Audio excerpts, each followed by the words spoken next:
क्या सुनाया था? 7। कितने दिन चला? 1000 दिन। और सोनकादिक ऋषियों ने फिर कह दिया कि गुरुदेव दूसरा काम भी है कथा को। तो फिर कथा को रोक दिया।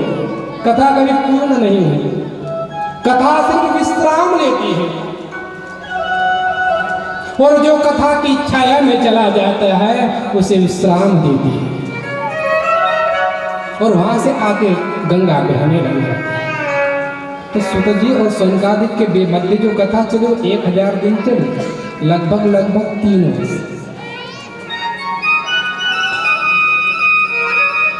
इतने कथा सब ऐसे श्रोता थे और ऐसे वक्ता थे। या तो 7 दिन की कथा में भी तो कथा सारम मम कर्ण रसायनम, कथा का सार तत्व सुनाए, रस तत्व सुनाए। अब सुत जी महाराज ने कहा जब डिमांड ही आ गई है तो पहले कहते हैं भैया डिमांड से काम नहीं चलेगा, यहाँ तो जो सुना है वो सुनना पड़ेगा। फरमाइश तो नाचने वाले वालों के पास, तो अपन तो नचाने वाले नाचने वाले थे। कथा फरमाइश से नहीं चलती। सूत जिन का इलाज करो तो कहा श्री शुद्ध जी महाराज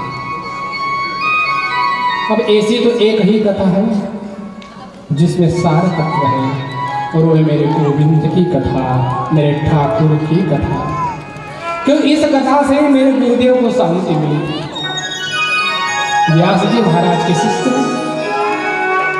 व्यास जी महाराज का देखो, उन्होंने हम कलयुग के प्राणी के लिए कितना विचार किया, बहुत विचार किया व्यास जी महाराज। ये जो वेद है, जो हम 4 वेद आज कहते हैं, वेद कहते हैं 4। अगर आपको पता है तो आपको बहुत साधु वाह, कम से कम इतना तो पता है कि 4 वेद नाम पता हो तो और ज्यादा साधु वाह। ऋग्वेद, यजुर्वेद, सामवेद और अथर्ववेद। अब बच्चों को ये पढ़ाओ, हम बच्चों को क्या पढ़ा रहे? आईफोन, लैपटॉप, डिग्री और ऑफिस।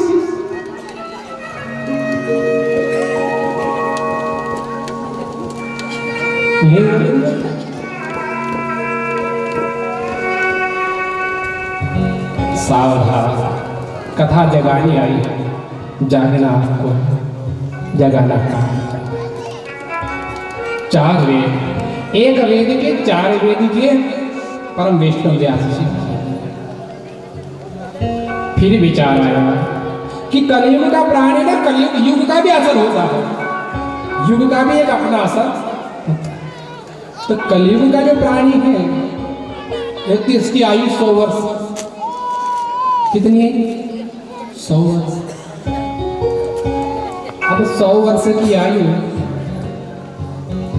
उसमें 4 वेद कब पढ़ेगा?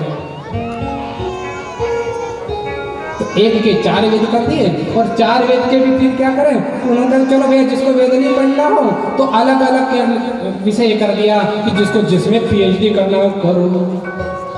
व्यास जी महाराज को क्या पता कि मैं तो PhD के लिए लिख रहा हूँ कि भाई जिसमें जिस ईश्वर के प्रति, जिसके प्रति आपकी श्रद्धा हो उसका ग्रंथ करो और अपनी भक्ति को बढ़ाओ। तो उन्होंने क्या कर दिया? 17 पुराण लिख दिए। 17। अब इसको जिसमें जो शिव को मानने वाला हो, शिव को जानना, जैसे शिव में इच्छा है कि हरि तो एक है, परमात्मा एक है, उनमें कोई अंतर नहीं, एक ही है। तो जिसकी जिसमें श्रद्धा हो उस ग्रंथ का आश्रय ले और अपना परम कल्याण कर। 17 पुराण लिख दिए। व्यास जी को फिर भी मन में संतोष नहीं किया, अभी भी आनंद नहीं आया, मेरे से कुछ काम बाकी रह गया, अभी मेरे मन में संतोष नहीं है, क्या किया? उसी समय नारद जी प्रकट हो गए। व्यास जी कुछ चिंतित देखा, क्या करें? देवर्षि, मैंने वेदों का खंडन कर दिया, मेरा नाम हो गया वेद व्यास। व्यास से क्या नाम हुआ? वेद व्यास। एक पदवी मिल गई, डिग्री मिल गई साहब, वेद व्यास, जिसने वेदों का विस्तार कर दिया, वेद व्यास नाम है। लेकिन मुझे जो अभी भी लग रहा है कि मेरे द्वारा कोई कार्य होना बाकी है, मुझे शांति नहीं मिली।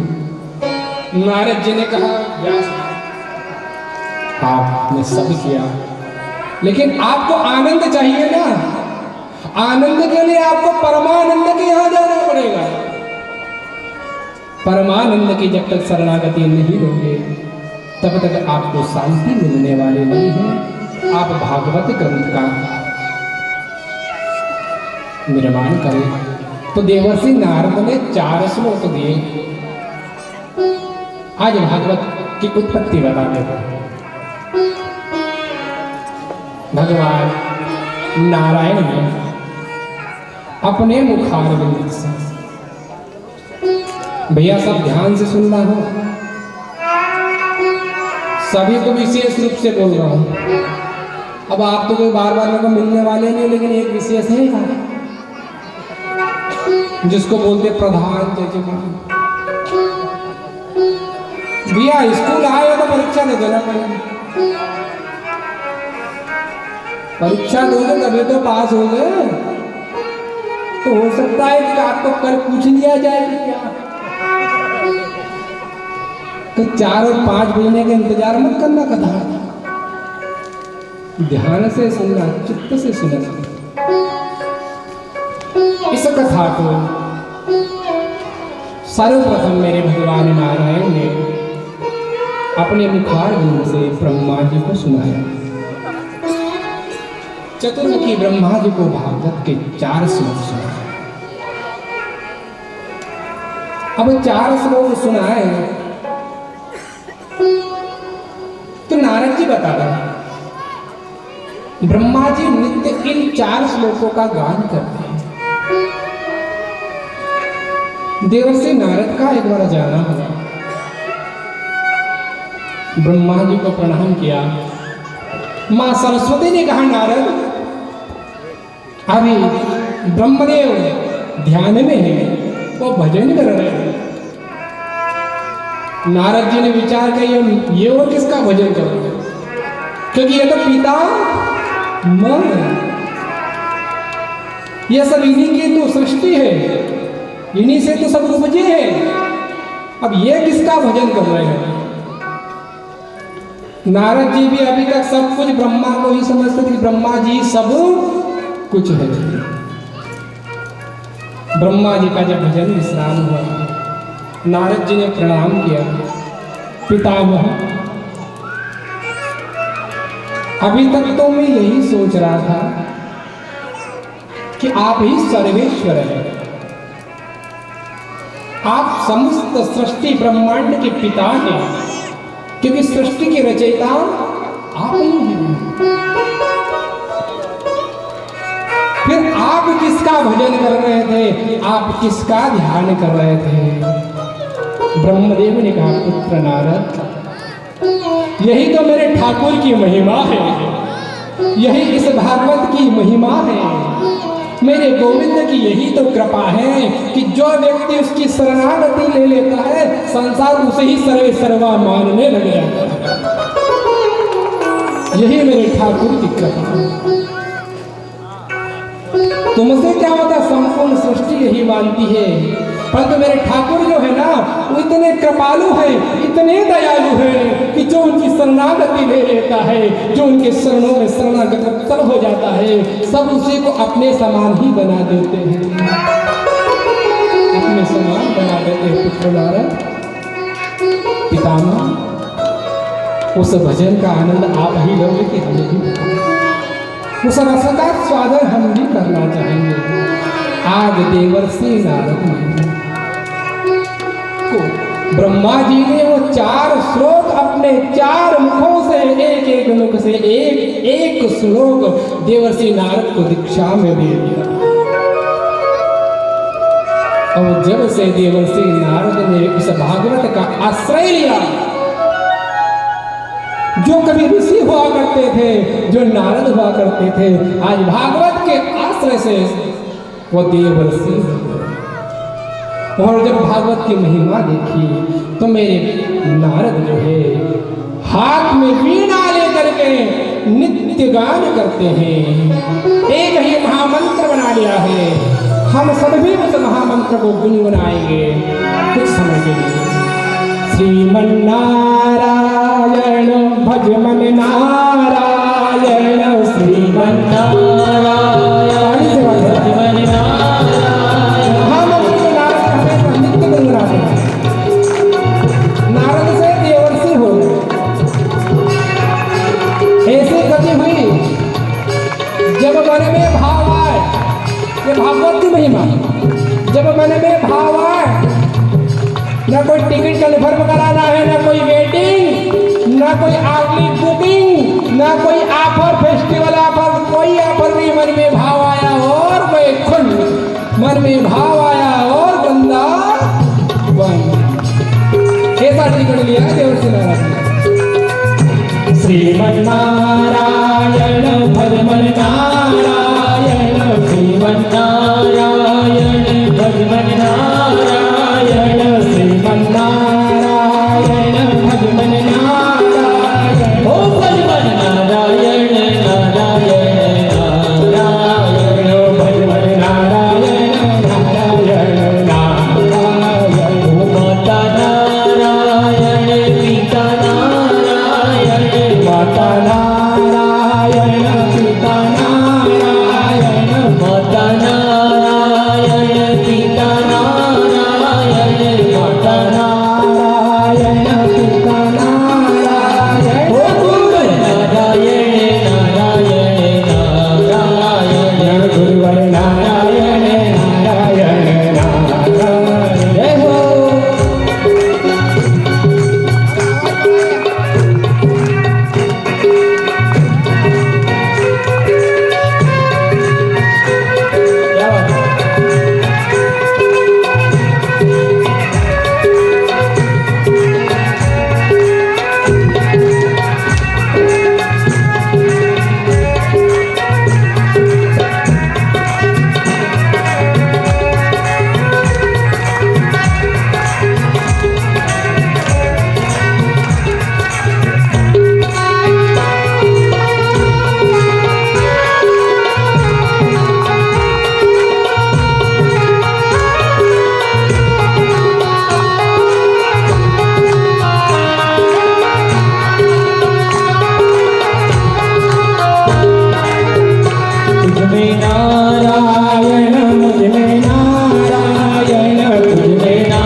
जल में ही जिसका वास है।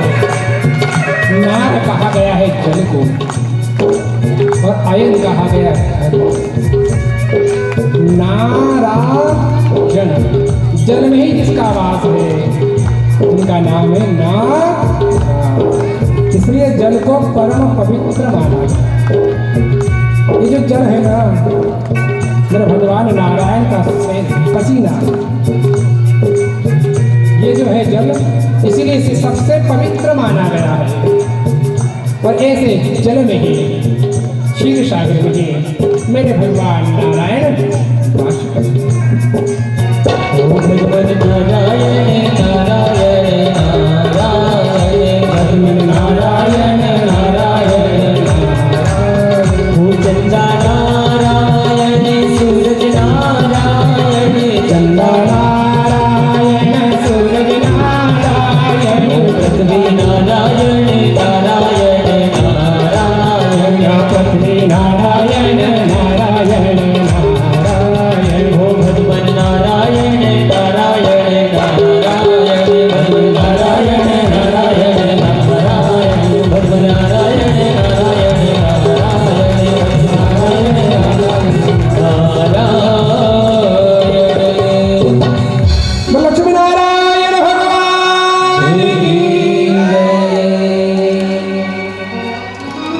देवर्षि नारद को ब्रह्म ज्ञान प्रकट हुआ।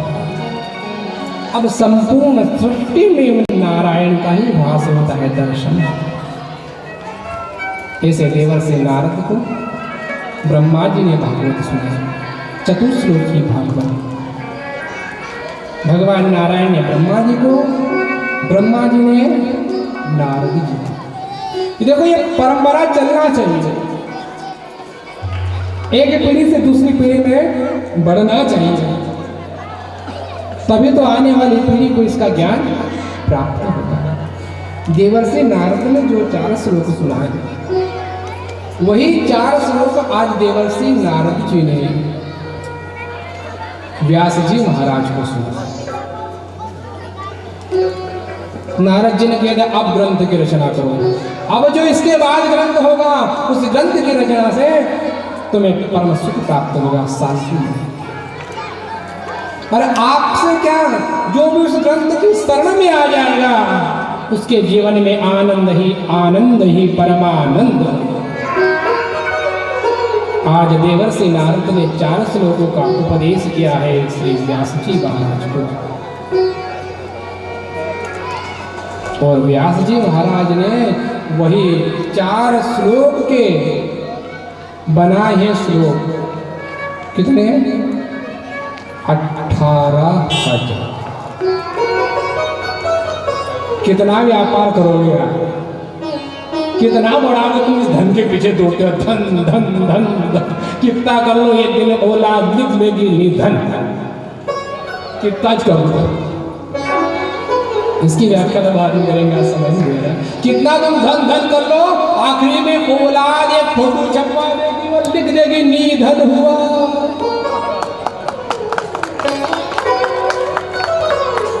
कितना करोगे? धन धन धन धन धन धन बहुत हुआ। हमारा धन तो एक ही होना चाहिए, हमारो धन राधा राधा, ये धन है, ये धन थोड़ी, ये साथ नहीं जाएगा। अरे थोड़ी सी दिमाग लगाकर प्रयोग दे दो, थोड़ी सी बुद्धि लगाओ, अपने यहाँ की करेंसी अमेरिका में नहीं चले, इंग्लैंड में नहीं चले, तो तुम सोचिए ये धन वहां चले, वहां नहीं चले।